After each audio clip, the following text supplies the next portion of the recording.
caríssimas alunas, caríssimos alunos da Faculdade de Direito do INSCOM.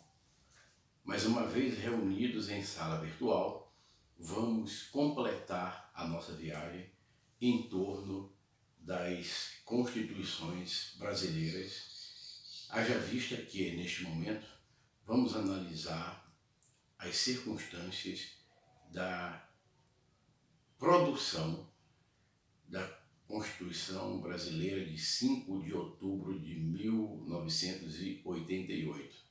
Dentro daquela regra geral, aqui nos reportamos de maneira recorrente de que cada carta constitucional responde a circunstâncias determinadas. Há um modo de produção da legalidade e esse modo de produção tem na Constituição o seu objeto central.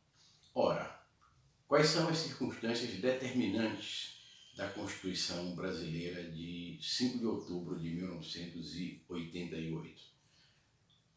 A transição do poder militar para o poder civil. Vimos de um processo, como observamos, de fomento de ditaduras em todo o mundo, o qual repercutiu profundamente na América Latina. A ascendência econômica e política dos Estados Unidos sobre o mundo, e em particular sobre as três Américas, fez com que ditaduras militares fossem fomentadas profundamente e elas se tornaram uma realidade que alcançou o Brasil, onde um golpe militar vinha sendo tentado desde 1954. 10 anos depois, ele se consuma em 31 de março, 1º de abril de 1964, com as tropas do general Mourão, originárias de Minas Gerais, afinal, dando um sinal armado de que as instituições constitucionais estavam em colapso, em eclipse.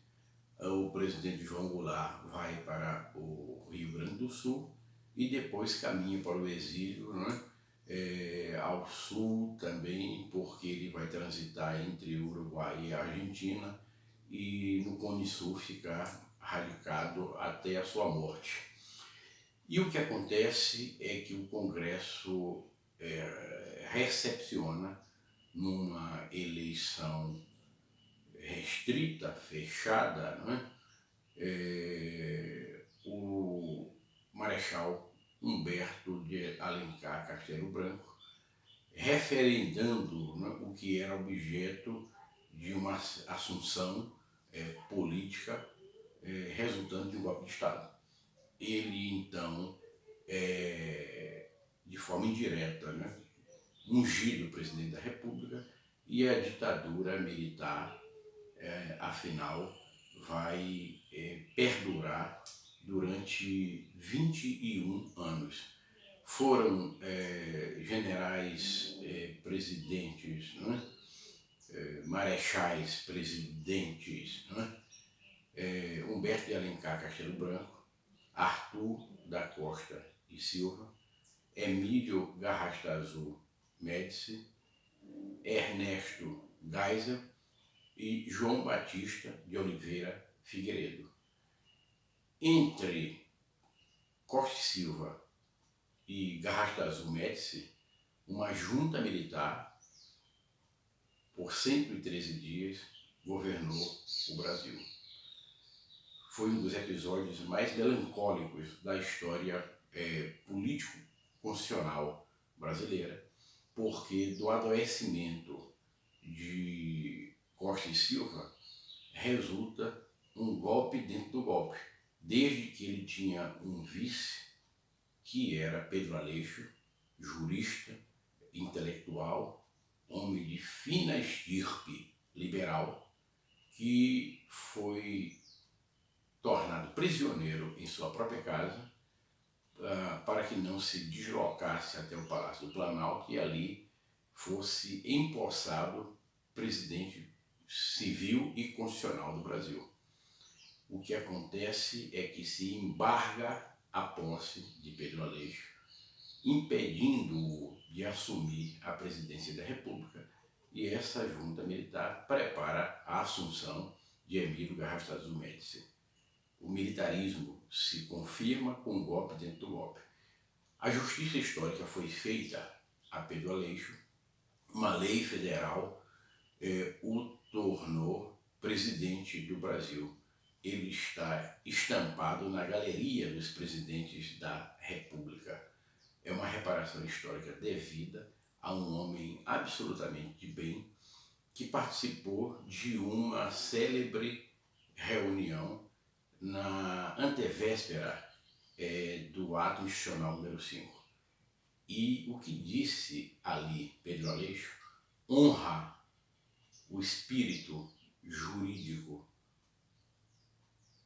honra as letras jurídicas, honra o juridicismo democrático no Brasil, porque ele não se curva às circunstâncias, ele não fomenta a força dentro da força, ele, ao contrário, tem a coragem moral de dizer ao presidente da República que ele não o temia, super empoderando-o quanto a poderes mais do que ditatoriais que o AI-5 lhe conferiria.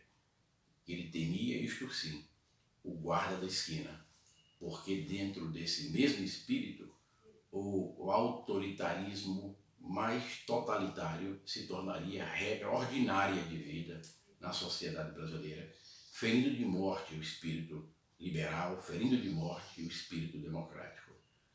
Ele, ao reverso, diante daqueles que diziam: presidente, se eu pudesse, lhe daria mais e mais extravagantes poderes, fala em nome da liberdade, fala em nome da justiça.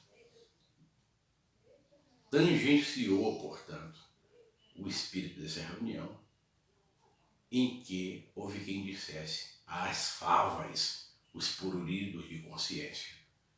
Não há pruridos para a consciência jurídica e seu espírito liberal e democrático. E esta consciência não pode jamais ser mandada às favas. O que se recupera com a Constituição de 1988 é este espírito democrático que vai ser aprofundado entre nós, porque o Pacto Constitucional de 1988,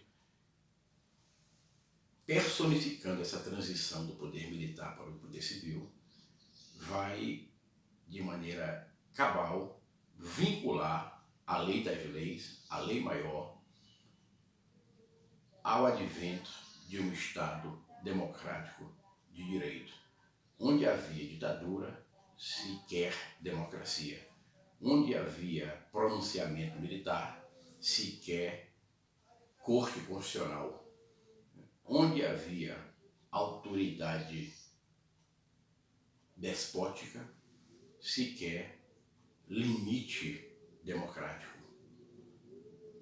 E democracia que seja não só representativa, mas também participativa.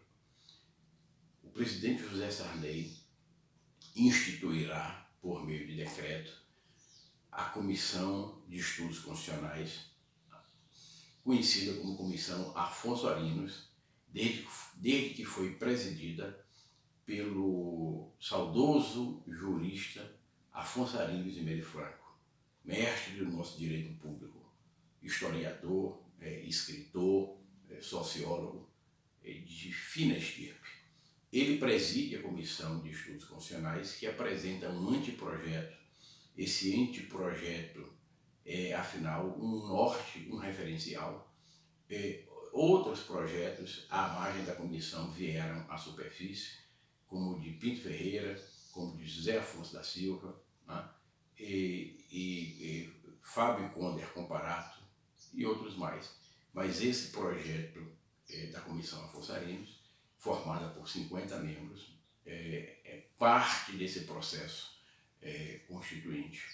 E a Assembleia Nacional Constituinte vai trabalhar sob a presidência do deputado Ulisses Guimarães, que será o patriarca da Constituição de 1988.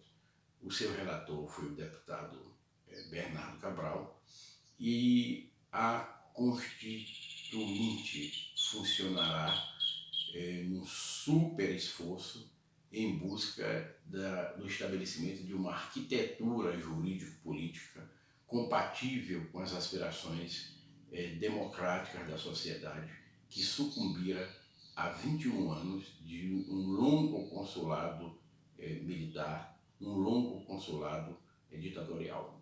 Agora se trata do espírito da liberdade, agora se trata de recobrar e de aprofundar o horizonte democrático. E a ideia de Estado democrático de direito fica ancorada no Pacto Constitucional.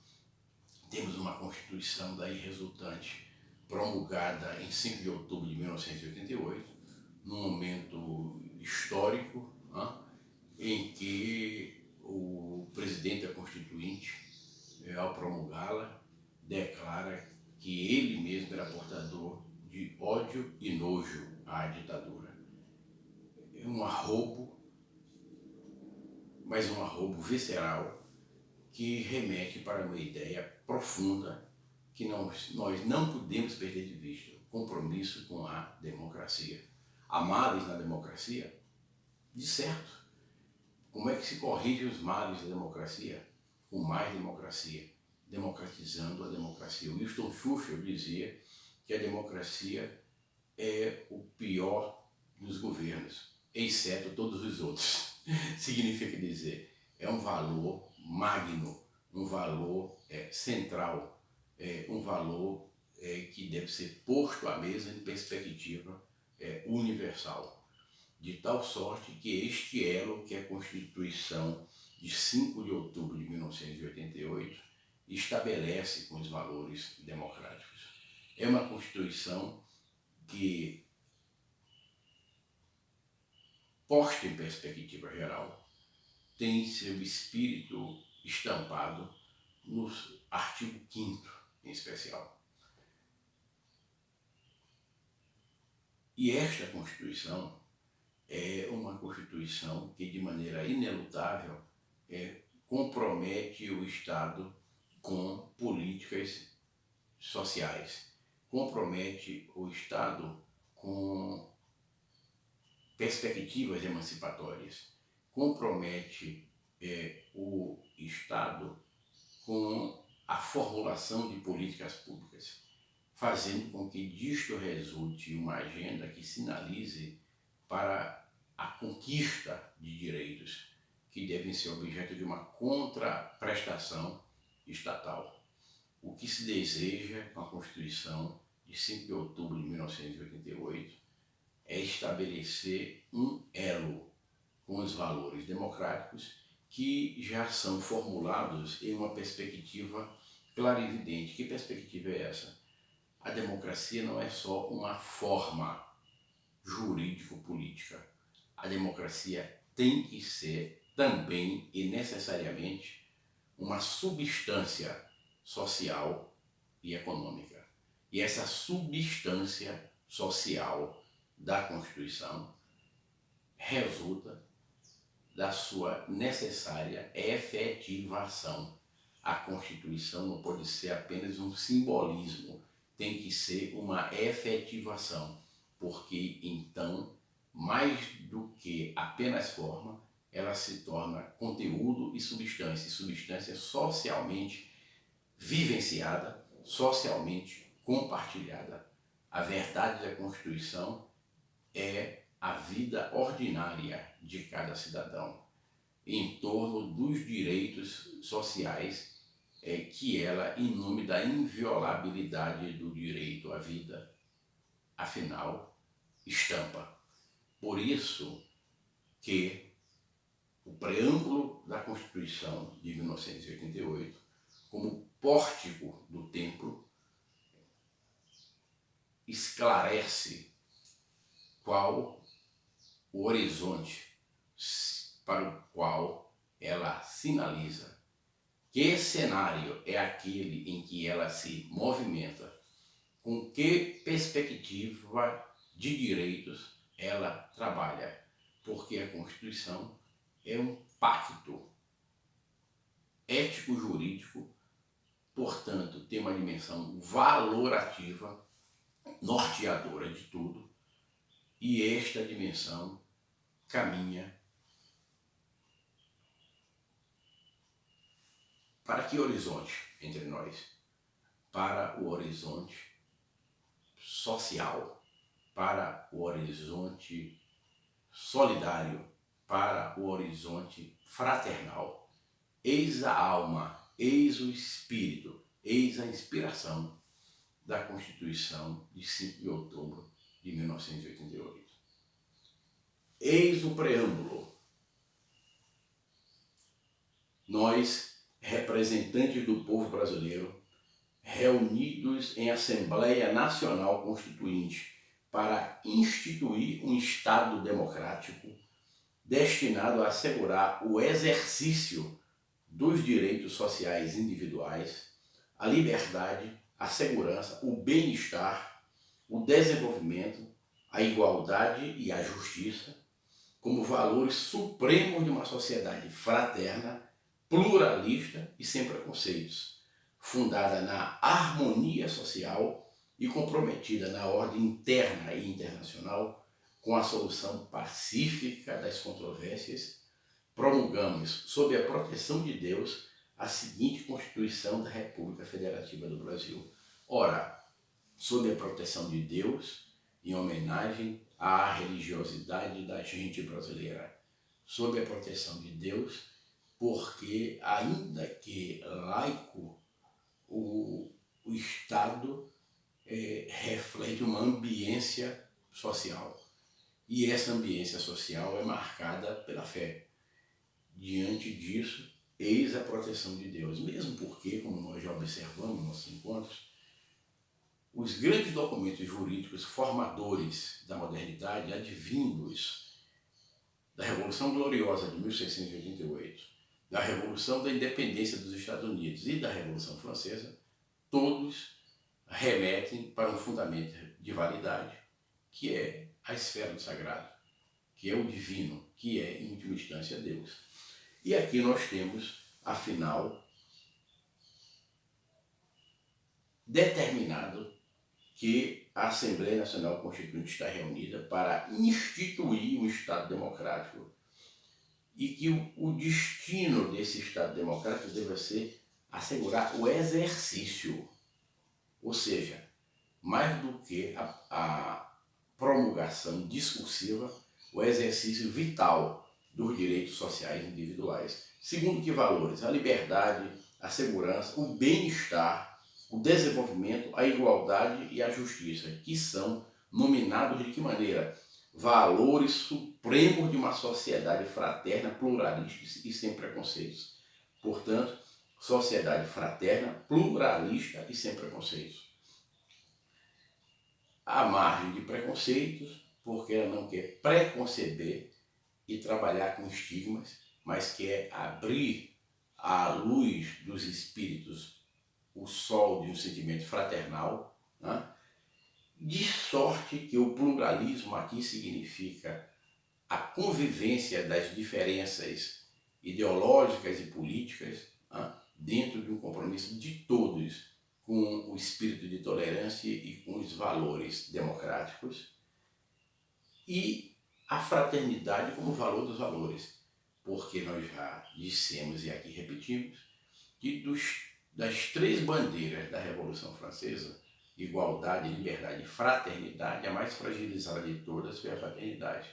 E é hora de recobrá-la, segundo o ensinamento magno de Norberto Bobbio, de que onde se afirmou a liberdade se prejudicou a justiça, capitalismo selvagem, onde se prestigiou a justiça se maltratou a liberdade, socialismo real.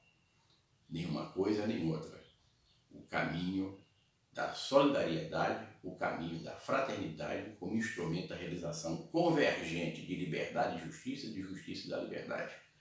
Portanto, os valores desta Constituição estão dirigidos à harmonia social, ao compromisso na ordem interna e internacional com a solução pacífica dos conflitos. Direitos humanos, portanto,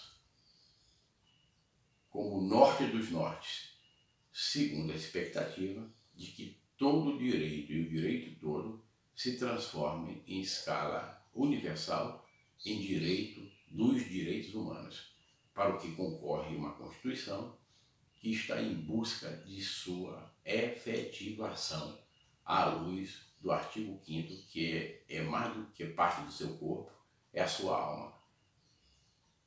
Eis a altamente significativa Constituição da República Federativa do Brasil, de 5 de outubro de 1988.